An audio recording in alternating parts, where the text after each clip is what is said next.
What's up everybody? Welcome back to Make It Custom. I'm Carl Fisher and today we are back on the Roadster Model A. Last time we were working on it, we just tacked this dash in. This is a little bit crooked, it's bothering me, so I have to undo this, move it over, and then we're gonna weld this whole thing in. We're gonna try out that new welder I was telling you guys about. I'm really excited to try this thing. It's one of those 10-in-1 things. So it's like a plasma cutter, a MIG, and a TIG, and a stick, and kind of all that stuff. So that's what this video is all about. Don't forget to like, click subscribe, hit notifications.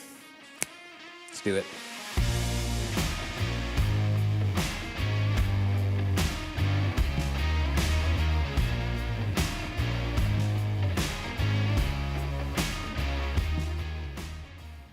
Popped the center dash kind of waterfall piece out. The plan for this piece is going to be to have some kind of cool insert on the center of this that maybe has our ignition, our lights, and possibly a heater. We're definitely gonna do the heater. Feedback from all you guys, even guys in California, you're like, you gotta have a heater. While it's off, I think it's a good time to actually weld this whole thing as well. So I'm gonna start off by designing this little center insert, and then we're gonna get on to just welding all this up with our new welder.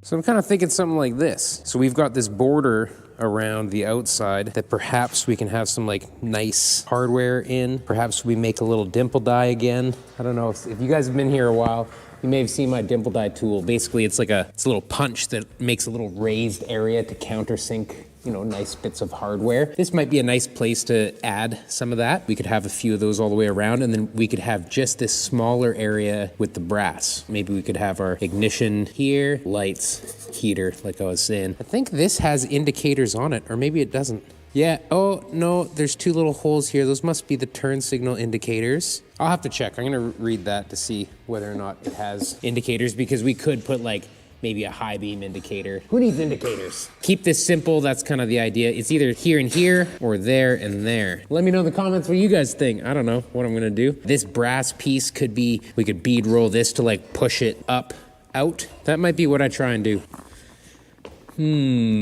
Something to think about, but I'm probably going to at least cut this out now, make a template for it. I found a bit of brass. I might have enough to actually do this. I'm sort of into this right now. I might just do this right now.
Got this piece made up here, and I'm going to bead roll it. I'm gonna try it anyway. Hopefully this works. What these dies are, they kind of do a step and a radius. And that kind of goes with the flow of our center dash piece, how it kind of like bumps up, that little Art Deco style kind of thing.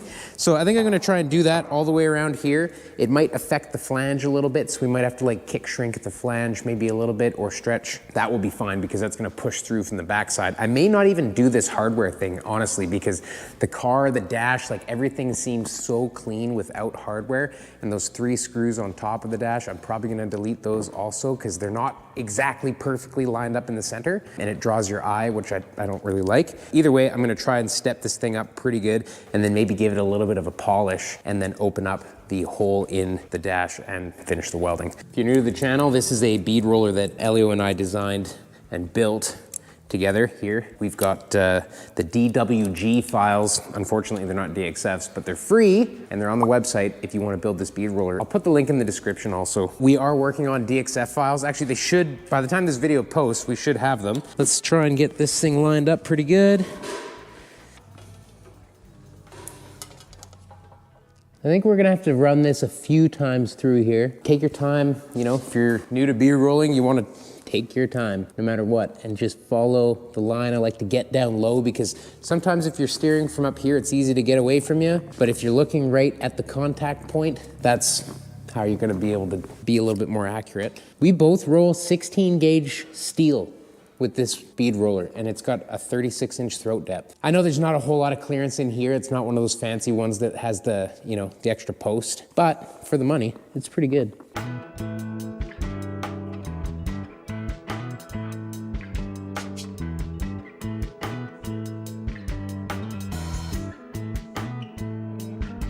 You always want to make sure you got an even flow. Try not to be jerky. Even if you think that you have to correct something, try and just keep it even. Our first pass is actually pretty good. You can see how this is a little bit distorted. That's because we've kind of bent this and now there's a little bit too much material here. I might have to go around and just kick shrink that a little bit. I'm almost like thinking that it might be a one and done situation. It could probably go one more, but would you keep it like that? Yeah, because then you have the chance of like not following the line exactly. You know what, Elio's right, let's not chance it because we didn't even mark the edge of the wheel and we did get quite a bit out of it. So brass doesn't like shrink and stretch super easy, especially when you're just bead rolling. So what's happened is that this has kind of used up some material and now there's a little bit too much material on the edge. So it's kind of shrunk a little bit this way. So the outside has kind of tried to shrink. It can't because it's got this frame here, but that's why it's all kind of wonky. If we want to flatten that out, it's the radiuses that mess us up. Not this edge, because it's just directly flat, nothing's happening there. It's only the radiuses. I can just feel it falling. It's helping with every kick. I may have actually even gone a bit too much and it pulled down maybe a little bit, but might tap it with a hammer on something flat after, but it's doing the job we're asking it to.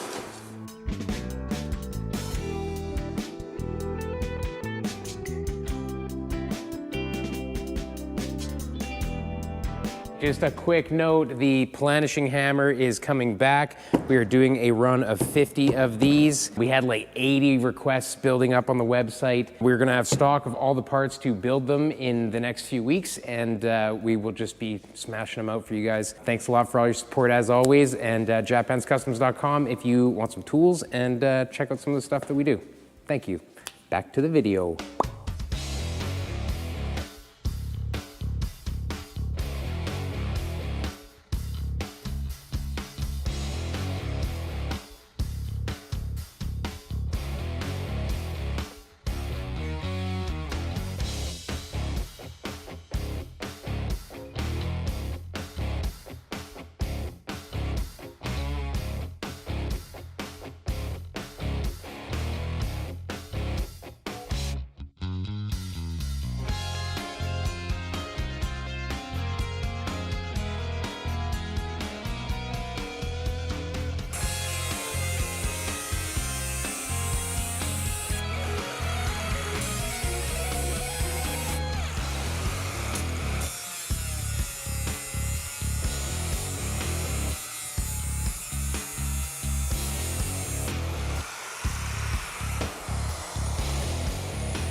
What do you think?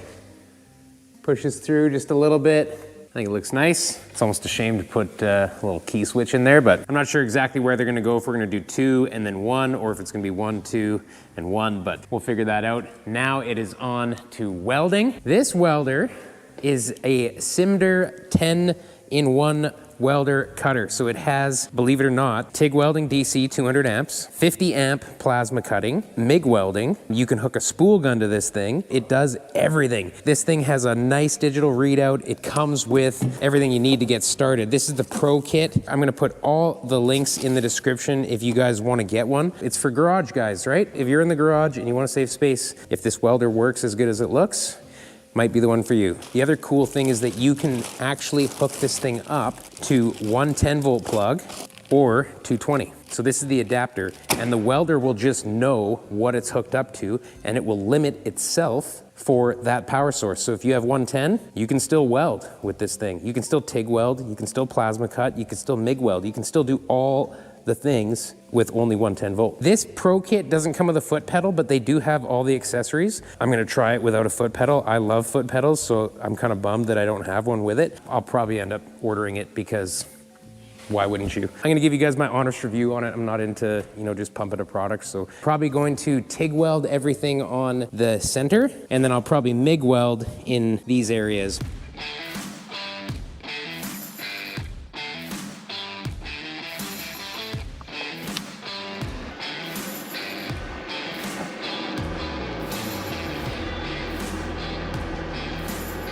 Okay guys, I said I was gonna be honest with this review, and I got something to tell you guys. This thing, I already don't like it. And the reason being is that I plugged in the ground. Look at what was in the ground connector. Look at how hollow that is. It ripped right off. This is normally, looks like this. This is a twist lock style cable end. This is what is on all welders basically, but in different sizes. These ones are kind of small. But this end should be solid, or at least thicker. It's so thin that if this is your contact, just that thin amount of brass, how does that equal the same continuity as what this cable is? It doesn't. Unfortunately, I plugged the ground in. It worked the first time, and then I went to plug it in again, and it just ripped. Okay, I wanted to see whether or not it was just this end. Maybe it was a mistake, but I grabbed this. I'm not gonna destroy this end. I could take a pair of side cutters and just rip that thing right open. I don't wanna fault the welder yet. This is dumb. I'm gonna give it a chance. I still think that the welder looks nice, and I've read some reviews on it, and it sounds like it works great. If you're gonna buy one of these, you'll have to know that. You'll definitely want to replace this. SSimder, this is the honest review that I'm giving you. This needs work. The machine looks great. I love how easy the knobs are and how easy I can set the machine. I haven't used it yet, but this needs work. It broke on setup. Fix that. Anyway, I'm gonna fix it and try to weld with this today.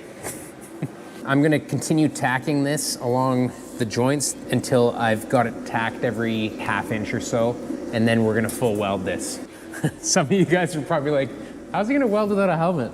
I had to quickly consult the book here on how to turn off the frequency. You just put the frequency down to 0. That was easy. It's been a morning. Okay, let's do some tacks.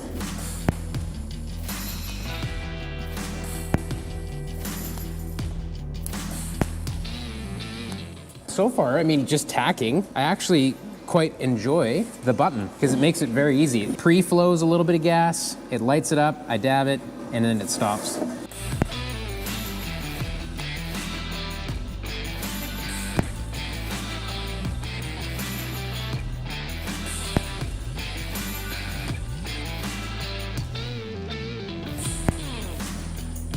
I've got a little bit of an uneven gap here, so I might just MIG welding that. But I'm gonna go ahead and TIG weld this seam all the way around, and I'm gonna TIG weld these seams. I'm just gonna leave it at the current setting and use a little bit of filler, and I'm just gonna go one end to the other, all in one go.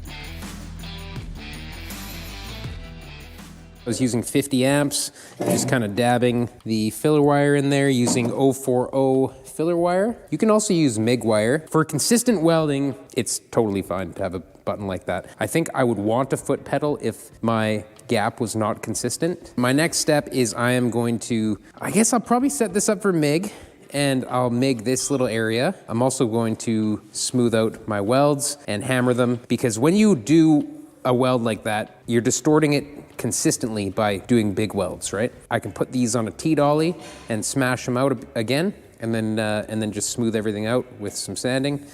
If you have not already, I don't know if we're gonna already be sold out by the time this drops, but in Northern California near Sacramento, we're doing a metal shaping class that's gonna be a 2-day class. We are gonna build we're calling this the Hammer Jammer, tentatively, profile machine, whatever, you've seen it on the channel. I've been loving on this thing. We just made these dies to do Dan's truck. You saw that on the last video. We're gonna build 10 of them at this class, 10 people only, 10 machines. We're almost sold out right now, so this is probably sold out by the time you're seeing it, but look out for the next time I do it, or hit me up and tell me that you want to do this class and we'll just do another one. That's all in the description if you want to do that. We've launched Patreon. I'm trying to get 2 videos a week out on this channel. We're trying to start a second channel. We're trying to do all this stuff. So thank you so much for all the support. I just really appreciate you guys. And if you have not already thrown a like and subscribe or a comment, it does really help the videos reach, so that we can help more people do metal shaping in their own garages, you know? Enough about that. Let's get back at this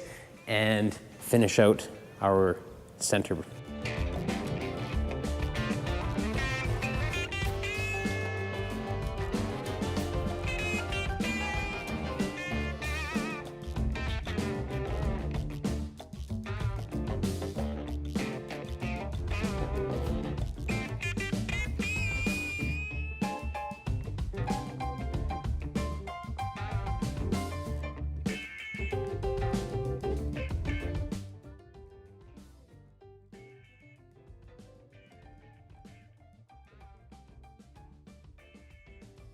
I'm just using the T-dollies here to stretch out this weld, and basically all I'm doing is I'm looking down to see where the banana is in this. I'm stretching those areas and watching the curve come back out of it to check how I'm progressing with the shape. It actually had a bit of a flat spot in here, so I'm also kind of correcting that. You don't have to buy T-dollies, you can just make them. I don't have a whole lot more to do.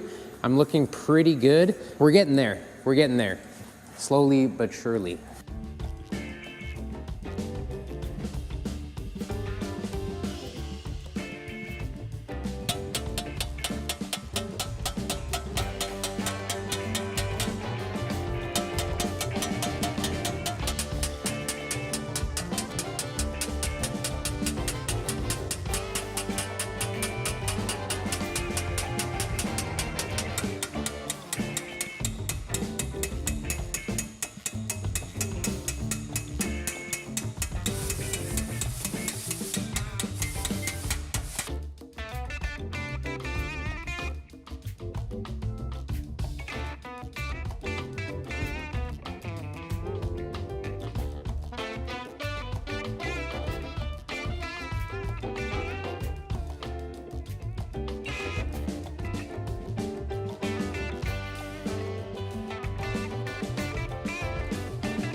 All right, so I did lose a bunch of audio, so I didn't really explain what was happening in the last few clips that came through there, but I'm gonna do that now. What I was kind of showing you guys was that this gap was here in between this piece and this piece. So what I wanted to do was take that metal from the lower piece and kind of just curve it up. That's what you saw me doing, was taking up this gap. The gap was too big to weld. We just flipped this upside down on the mother tucker stump there and used the nylon and the tucking hammer, the back side, allow that to roll. We do have a nice butt weld there now because the TIG welder has just the button. I really liked it for tacking and for running the welds on this piece. But for something like this, where the gap's tight and then it gets a little bit fatter, like that's almost the blade width of a grinder, that's when you would have a foot pedal and you would roll off your amperage a little bit to cool it off, because now you've got a gap to fill. You're gonna use different amperage in that situation versus tight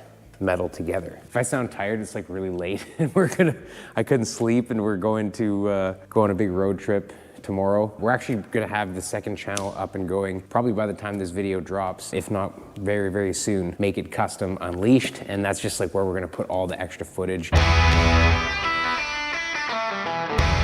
Going for a skid, bud! This episode, I'm going to Japan. We are in Australia. We're at the Moon Eye Show today, and it is crazy in here. We're going on a little ride tomorrow. This place is insane. Yes! So we got a few stops today. It's another day at Maple Ridge. A little more subtle, but very custom. I'm having fun. Me too.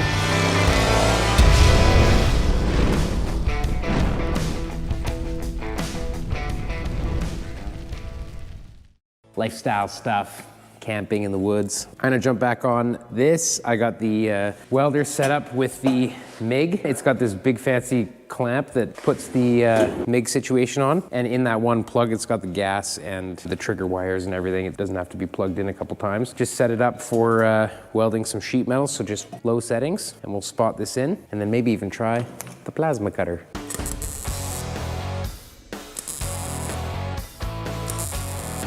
That's welding really nice, and the settings are actually adjusting both for me, so it's on an auto set feature right now.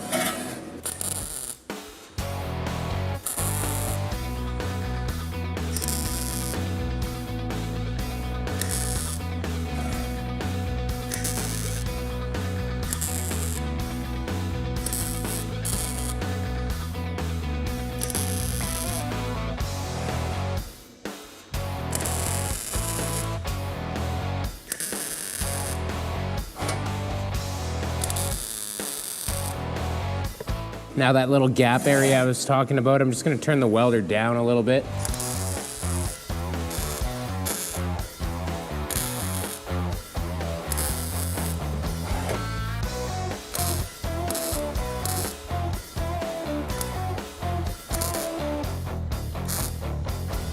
I'm just gonna crank this thing up and weld some plate, just see how it does. You guys make up your mind about the lug thing. I broke it, bummer. I'm not writing it off yet because it's doing all the stuff I'm asking it to do. For a really cheap machine, you kinda gotta expect that it's not industrial grade. If that's all that's wrong with it, I mean, it's not the worst. On my Miller, I would do this at probably 18.5 volts. Needs a little bit more wire speed.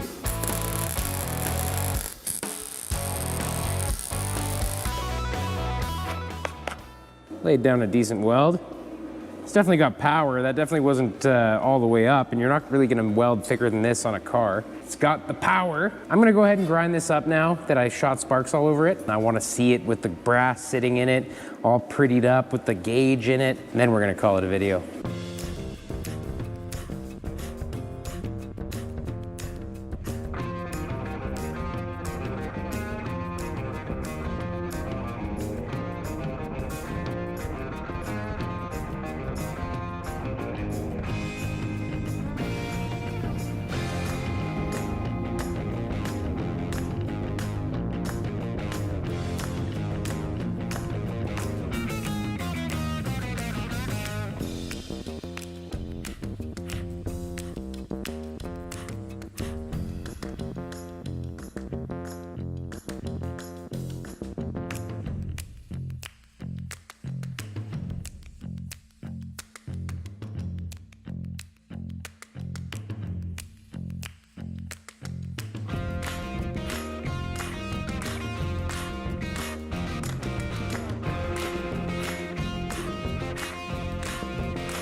Make it custom. Let's crank it up to all the balls. We got 50 amps. Kind of burnt up the tip from piercing maybe a little bit, but does the 1/2-inch blade. Let me give you my honest review. It's sweet that it's got all the functions that it has. I'm interested to try the spool gun. I would love to get a TIG pedal for it. I do like the TIG torch with the button for what I was doing. I think that was kind of cool. I've actually never had a button start like that, so it was very fast for tacking. It works just as good as my other 200 amp TIG welder from the little bit that I've used it. MIG welder seems totally fine. Plasma cutter seems totally fine. I'm gonna have to check it out, see if I actually burnt up that tip that fast or not. Bang for your buck. $1,000 if you use the discount code they gave me for you guys. I think these are regular $12.99. I'm not pressuring you to get it. I am gonna keep using the machine. The reason why I was kind of excited to get it is because it does all the things, and I was thinking road tripping the ramp truck when it's done and having some tools on it. Spoiler alert, I can drop in on some of you guys and girls. That's one of the dreams with the ramp truck. Anyway, I think for $1,000 you can't really go wrong because it has all the things. If you want one, grab one. If you don't, you don't. All in all, super happy with how far we got with the Roadster. Let me just go grab that piece. There it is. I think it's beautiful. Let me know what you think. Pretty happy with the way it turned out. Thanks a lot for watching Make It Custom, everybody. Really appreciate you following along. If you want a little more out of the channel, there's the Patreon. We got DXF files on there. Go check it out if you're into it. There's a little bit of behind the scenes footage of our daily stuff that we're doing around the shop with me and Elio, like what do we do every day, that kind of stuff. Appreciate every single one of you, and we'll see you on the next video. See you next time. Bye-bye.